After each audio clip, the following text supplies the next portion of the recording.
Samedi 16 mars 2024.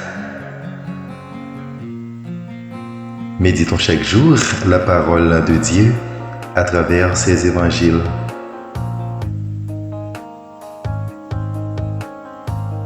Est-ce de Galilée que vient le Christ?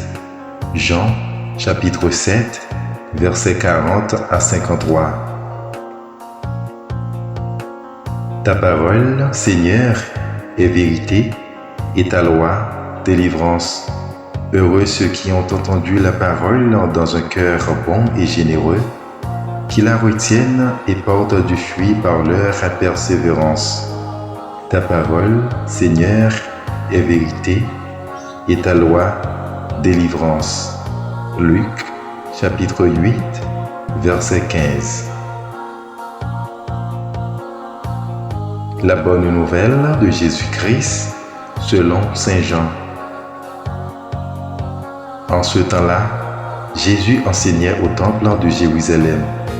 Dans la foule, on avait entendu ces paroles et les uns disaient « C'est vraiment lui, le prophète annoncé ». D'autres disaient « C'est lui le Christ ». Mais d'autres encore demandaient « Le Christ peut-il venir de Galilée ?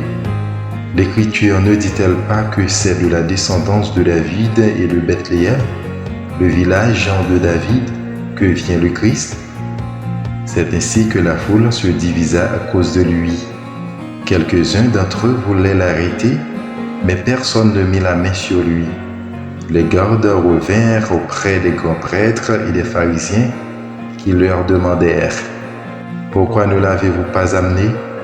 Les gardes répondirent « Jamais un homme n'a parlé de la sorte. » Les pharisiens leur répliquèrent « Alors, vous aussi, vous vous êtes laissés égarer? Parmi les chefs du peuple et les pharisiens, y en a-t-il un seul qui ait cru en lui?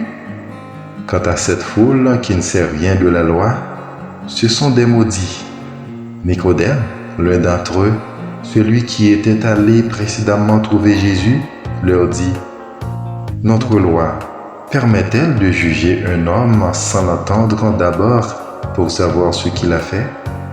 Ils lui répondirent « Serais-tu, toi aussi, de Galilée?